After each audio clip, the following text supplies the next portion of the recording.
అందరికీ నమస్కారం అండి. ఈరోజు మనం మెంతి ఆకుతో పచ్చడి ఎలా చేయాలో చూద్దామండి. మెంతి ఆకు అనగానే చేదు ఉంటుంది అనుకోవద్దండి. చాలా బాగుంటుంది. ట్రై చేయండి. ఫస్ట్ ఒక బాండిల్ తీసుకొని బాండిల్ హీట్ అయిన తర్వాత కొంచెం ఆయిల్ వేసి గ్రౌండ్ నట్స్, వేరుశనగపప్పు, మినప్పప్పు, పచ్చిశనగపప్పు వేసి కొంచెం ఫ్రై చేయండి.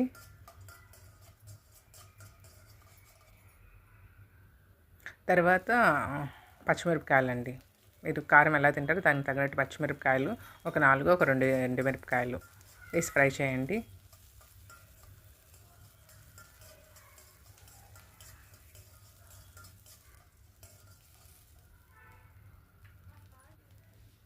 ఫ్రై అయిన తర్వాత అండి, ముక్కాలు భాగం ఫ్రై అయిన తర్వాత కొంచెం నువ్వులు వేయండి. తర్వాత కొంచెం జీలకర్ర, కొంచెం ధనియాలు వేసి ఫ్రై చేయండి.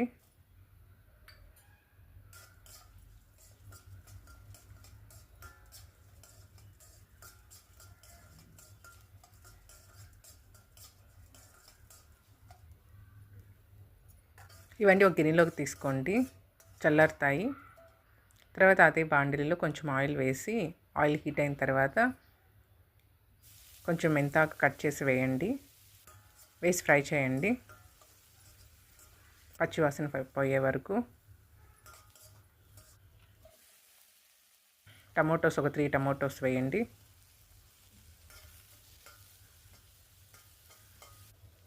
తర్వాత కొంచెం చింతపండు వేయండి. బాగా ఫ్రై చేయండి పచ్చివాసన పోయే వరకు. మూత పెట్టి సిమ్లో పెట్టండి, ఉడుకుతుంది. ఉడికిందండి, చూడండి.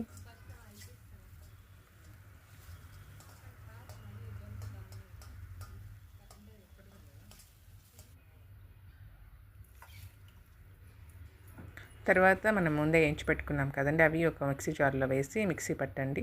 కొంచెం బరకగా సాల్ట్ వేయండి, తగినంత సాల్ట్. మనం ముందే వేయించి పెట్టుకున్న టమోటోస్, ఆకుకూర వేయండి. వేసిన తర్వాత మిక్సీ పట్టండి. తర్వాత ఒక గిన్నెలోకి తీసుకోండి, కొంచెం వాటర్ పోసి మిక్స్ చేయండి. అంతేనండి, మెంతి ఆకు పచ్చడి రెడీ అయిపోయింది. వన్ టైం ట్రై చేయండి, చాలా బాగుంటుంది. థ్యాంక్ యూ అండి అందరికీ.